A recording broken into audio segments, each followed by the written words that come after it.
Brought to you by the Asombro Institute for Science Education, with support from the USDA Southwest Climate Hub.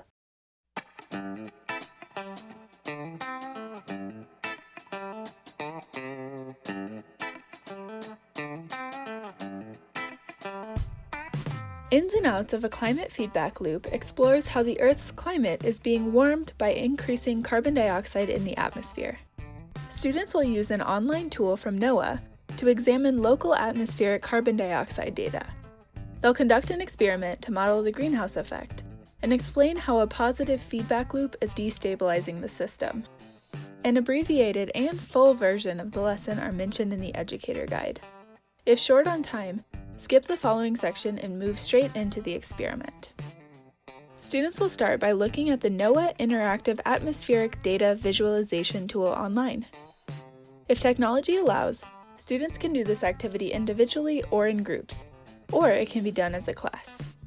To create a graph of carbon dioxide in the atmosphere, you or the students will follow the steps listed on page 1 of the handout. You'll choose a location close to you, and the graph will look something like this. Then students will answer the questions on the worksheet to analyze the graph and make a claim about the effect of carbon dioxide on Earth's temperature. If you're doing the abbreviated version of the lesson, start here.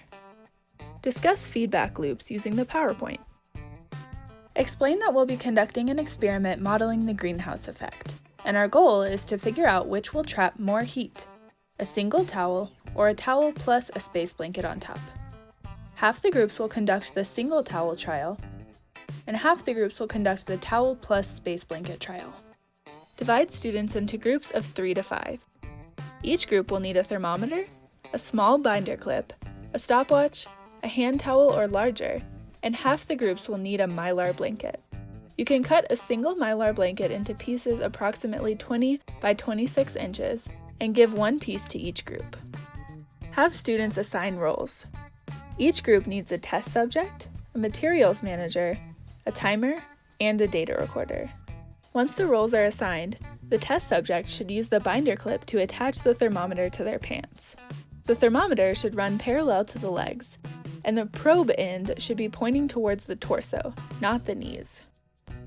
Tell students to check the current temperature on the thermometer. It can take up to 5 minutes for the thermometer to acclimate to the student's body temperature, so use that time to explain the experiment and the greenhouse effect. After 5 minutes, the thermometer should have stabilized around the student's body temperature and you can begin the experiment. At this time, the data recorder should record the initial temperature. The materials manager gives the towel to the test subject, who lays it across their lap and tucks the ends under their legs if possible. Groups doing the towel plus space blanket trial will also add a space blanket on top of the towel.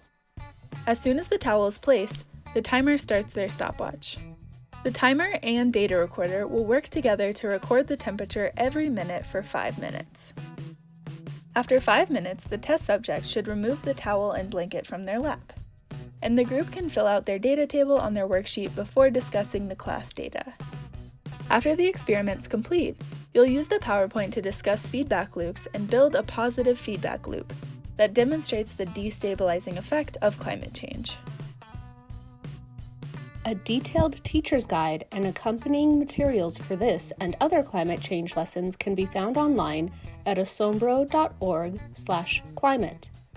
Check regularly for updates, new lessons, and information about teacher workshops.